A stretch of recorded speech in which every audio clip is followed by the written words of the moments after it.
Moving Iron Podcast is proud to be part of the Global Ag Network. The network is going live soon, so check out globalagnetwork.com for more details and updates. Now on to the show. Moving higher in the 21st century. Hard-working people working hard for you and me. Moving higher, time and time again. Through the years you'll find us here. Moving higher.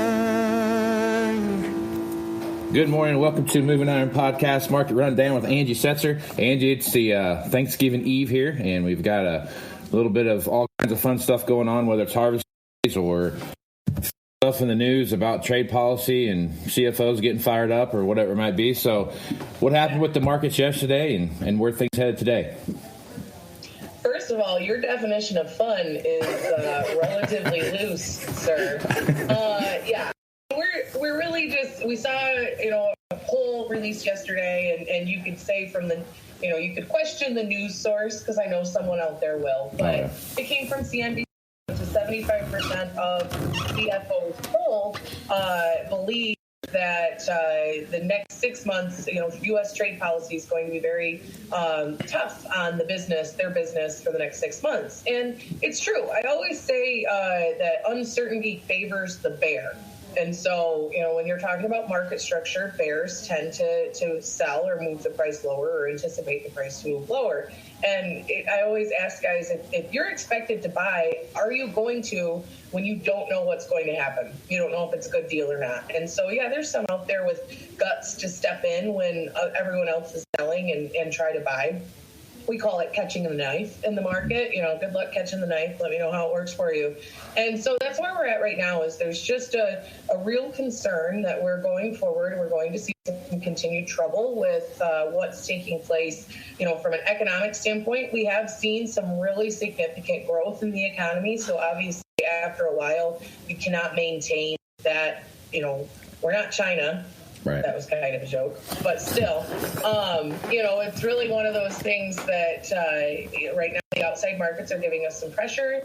We may see it spill over into the grain market, but I can tell you the one thing that's certain in the soybean market, at least at this point in time, is we have a lot of them.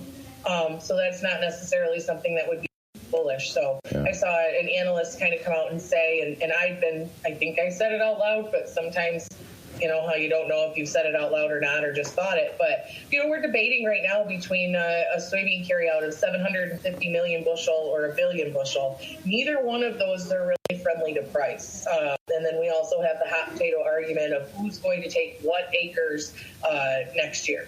No one really wants to see a significant acreage increase if we're going to see a significant price increase as well. So yeah, not much happening. It's Thanksgiving tomorrow. I'm wearing a sweater on top for the interview this morning and comfy pants on the bottom. So it's the mullet of business casual. I like that. And that's about all I got for you today. Yeah.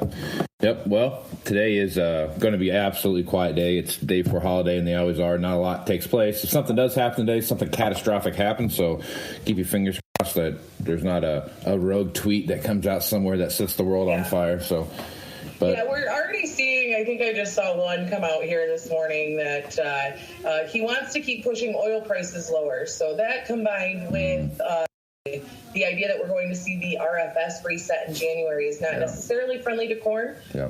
The one good thing right now is it does look like corn yield will have to be lowered based on what I'm hearing from anecdotal evidence across the countryside. There are some areas that have record crops, yes, but I know right now we're not one of them here in Michigan. That I haven't had one person tell me they've out yielded a year ago yet.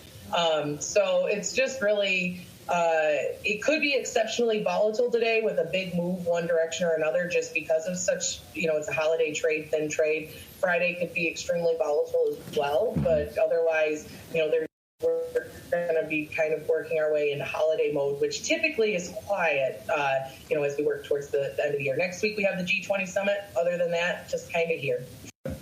Yep, not a lot going on, and that's not necessarily bad. So, Angie, if folks want to get in touch with you and pick your brain about some stuff, how would they do that? They can find me on Twitter at Goddess of Grain, or they can email me at asetzer@citizenselevator. All right, Angie. Well, you have yourself a good Thanksgiving and eat an extra piece of pumpkin pie for me. Oh, you know you don't have to tell me to eat extra pumpkin pie. Right on. Have a good one. You too. All right. Goodbye. You too. Thanks. Bye. Moving higher in the 21st century. Hardworking people working hard for you and me. Moving higher, time and time again. Through the years you'll find us here. Moving